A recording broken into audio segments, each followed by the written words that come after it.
ketiga, visi yang dari Tuhan selalu lebih besar dari kemampuan kita dan lebih panjang dari usia kita. Karena Tuhan kita Tuhan yang besar, Tuhan yang kekal. Itu sebabnya kalau Dia memberikan visi pasti sesuai dengan kemampuannya, bukan kemampuan kita yang terbatas dan sementara. Waktu Abraham diberikan visi sama Tuhan bahwa keturunanmu akan seperti bintang di langit dan pasir lautan. Apa yang terjadi? Abraham cuma lihat satu bintang dan satu pasir. Dia lihat Ishak dan Ismail. Tapi untung Abraham terus mementor anaknya, sehingga akhirnya sekarang visinya jadi kenyataan. Keturunan Abraham seperti bintang di langit, pasir lautan. Sama dengan Tuhan memberikan visi kepada Musa untuk mengeluarkan bangsa Israel perbudakan di Mesir dan membawa masuk pada tanah perjanjian yang Tuhan berikan dan janjikan. Tapi Musa cuma berhasil mengeluarkan bangsa Israel. Tapi thank God, Musa besar hati. Dia bukan jadi pemimpin yang hanya mau one man show. Dia kemudian mulai mempersiapkan Yosua. Selama 40 tahun dia memimpin, dia persiapkan Yosua. Sehingga begitu usianya mulai lanjut, Yosua yang meneruskan visi Musa membawa bangsa Israel masuk tanah perjanjian. Seandainya Musa tidak memuridkan Yosua, maka visinya akan berhenti di tengah jalan. Gak jadi kenyataan. Bangsa Israel bisa menikmati tanah perjanjian. Sama dengan Elia, ketika Tuhan memberikan visi kepada Elia, yaitu pertama mengurapi Hazael menjadi raja atas Aram. Yang kedua mengurapi Yehu cucu Nimsi menjadi raja atas Israel.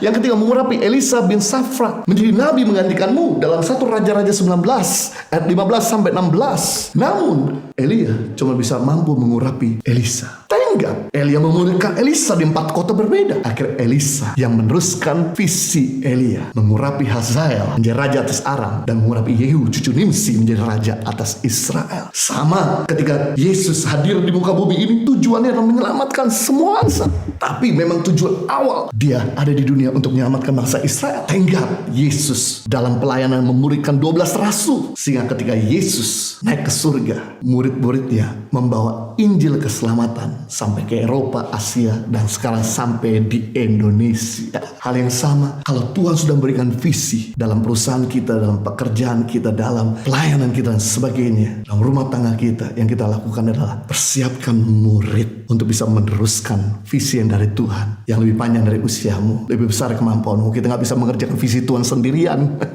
Kita perlu bergandengan. Makanya manusia yang sehat, dia punya orang yang ada di atas, dia punya orang yang ada di kiri kanan, dia punya orang yang ada di bawah. Manusia yang sehat, dia punya mentor yang bisa kasih correction, bisa kasih direction, yang bisa kasih arahan didikan. Dan dia punya teman kedua, orang yang bisa terus membackup, menemaninya, menopang. Yang ketiga, dia punya orang yang dia mentor, murid, yang dia bisa bilang bisa teruskan visinya. Dan itu semua tidak bisa terjadi kalau kita gak punya hati yang besar untuk bergandengan dan kemudian untuk mempersiapkan, menginvestasikan yang terbaik kepada orang-orang yang ada di sekitar kita, yang ada di bawah kita, untuk meneruskan visi Tuhan yang besar. Tapi ketika kita mampu untuk melakukan ini, saya percaya visi Tuhan tidak akan pernah berhenti di tengah jalan, hanya cuma berhenti sampai dalam hidup kita. Tapi visi Tuhan akan terus mengalir dan jalan sehingga akhirnya bumi ini boleh penuh kemuliaan Allah. Keluarga kita dan generasi kita boleh mengalami anugerah, bukan cuma berhenti sampai di kita, tapi untuk bisa diteruskan sampai keturunan selanjutnya. Tuhan berkati.